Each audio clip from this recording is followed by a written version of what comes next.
Et salut à tous chers sorciers et sorcières, bienvenue sur le chemin de traverse.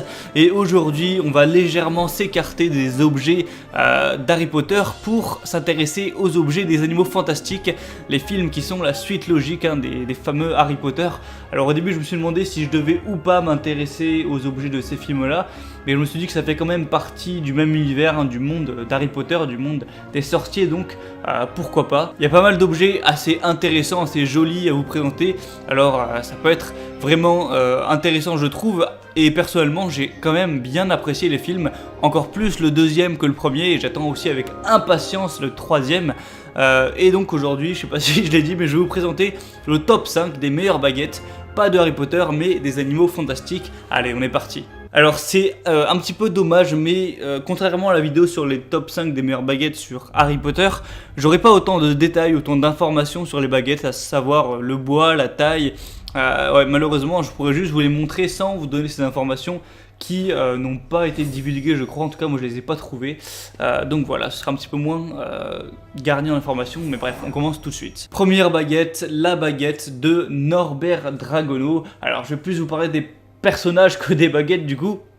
Norbert Dragono qui est le personnage principal, un voyageur qui cherche à trouver tous les animaux, à les protéger, à leur rendre la liberté. Donc moi je pense que c'est mon personnage préféré de la saga.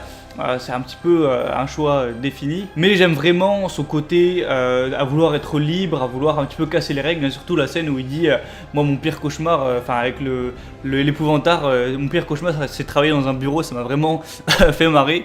Donc si vous voulez dompter vos animaux, je sais pas, vous avez peut-être un animal de compagnie, un chat, un chien, si vous voulez pouvoir le faire obéir à la baguette, n'hésitez pas à vous porter sur le choix de la baguette de Norbert Dragono, qui je trouve est relativement jolie, voilà pour ce personnage. Et deuxième baguette, celle de Tina Goldstein. Alors visuellement, honnêtement, c'est pas la plus belle. Enfin, en fait, elle est hyper classique. Moi perso, j'aime moyen, mais en tout cas, si vous appréciez le personnage de Tina, pourquoi pas. C'est pas non plus mon personnage préféré, mais voilà, vu que c'est une des personnages principales, c'est un petit peu la petite copine de Norbert Dragono.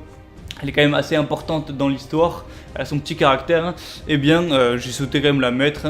Donc si vous appréciez ce personnage, si vous aussi vous voulez être Aurore, vous voulez combattre les méchants, tout ça, n'hésitez pas à porter votre choix vers celle-ci. Ah, là on commence à parler sérieusement avec la baguette de Grindelwald, qui est au final la baguette de Suro que j'avais déjà présentée dans la vidéo sur les baguettes d'Harry Potter, car c'était la baguette de Dumbledore. Il se trouve qu'on voit dans sa main qu'il possède cette baguette de Suro. Il a dû la voler quand il était vraiment plus jeune, quand il devait avoir 20 ans. Bref. Alors, je pense que c'est mon deuxième personnage préféré, perso Grindelwald, je le kiffe vraiment, bon même s'il est méchant tout ça, et il a quand même la baguette la plus puissante du monde des sorciers, ce qui est pas mal.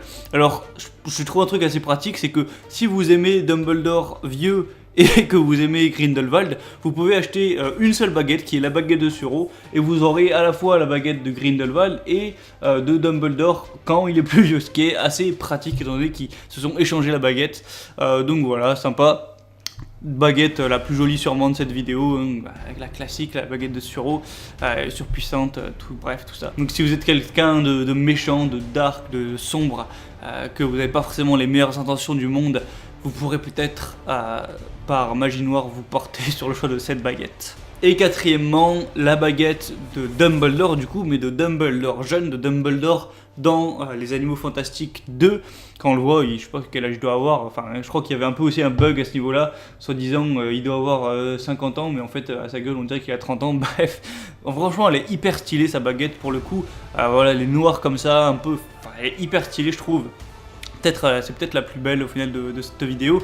Donc si vous êtes fan de Dumbledore, que vous avez peut-être déjà la baguette de Suro, qui était son ancienne baguette, et que vous voulez avoir sa baguette de quand il était plus jeune, qui allait, comme tous les petits gosses, aller la prendre chez Ollivanders, la baguette choisit son sorcier, mais le sorcier ne choisit pas sa baguette, et bien si vous êtes un grand fan, et que vous avez vous aussi trouvé stylé ce nouveau, entre guillemets, personnage de Dumbledore, n'hésitez pas et prenez cette belle baguette noire très élégante. Et on finit avec la baguette de Queenie Goldstein, qui est la sœur de Tina Goldstein. Franchement, je la trouve marrante, cette fille. Franchement, je l'aime bien, ce personnage. Elle est charmante et sa baguette est plutôt jolie. Alors je sais pas trop ce que c'est, son manche un petit peu blanchâtre là, on dirait pas trop du bois, c'est un peu bizarre, mais voilà, si vous êtes fan du personnage, ça pourrait tout à fait vous convenir hein, si vous voulez ensorceler. Bon après je sais pas si vous arriverez à penser, enfin qu'est-ce que je dis, à lire dans les pensées des gens comme elle arrive à le faire, mais vous aurez au moins sa baguette, ce qui est déjà assez cool. Et donc si une des baguettes que je vous ai présentées vous intéresse, que vous aimeriez vous en offrir une ou l'offrir à quelqu'un, je sais pas, que ce soit pour un anniversaire, pour une fête ou alors juste comme ça par plaisir, pour la collection, pour le kiff, pour la passion d'Harry Potter, eh bien rendez-vous dans la description de la vidéo, j'ai mis le lien vers Amazon de chaque baguette, de chaque personnage que je vous ai présenté. Elles sont entre 20 et 30 euros il me semble, bon ça peut paraître cher, mais c'est les prix, c'est comme ça, ils font leur marge. Donc si jamais ça vous intéresse, cliquez sur un des liens ou même plusieurs descriptions, ça vous amènera vers la page Amazon de la baguette et vous n'aurez plus qu'à acheter, ça arrivera directement chez vous. Voilà.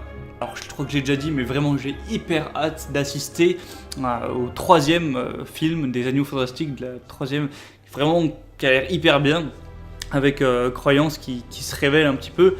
Grindelwald, tout ça, enfin vraiment ça a l'air énorme. J'espère que, bon je pense pas que ça pourra égaler Harry Potter entre nous, on sait jamais, mais j'espère vraiment que ça va s'en approcher au maximum. En tout cas je serai toujours là pour vous présenter tous les petits objets. Alors je ferai peut-être prochainement une vidéo sur les animaux en figurines ou alors sur d'autres objets hein, que j'ai pas encore fait d'Harry Potter.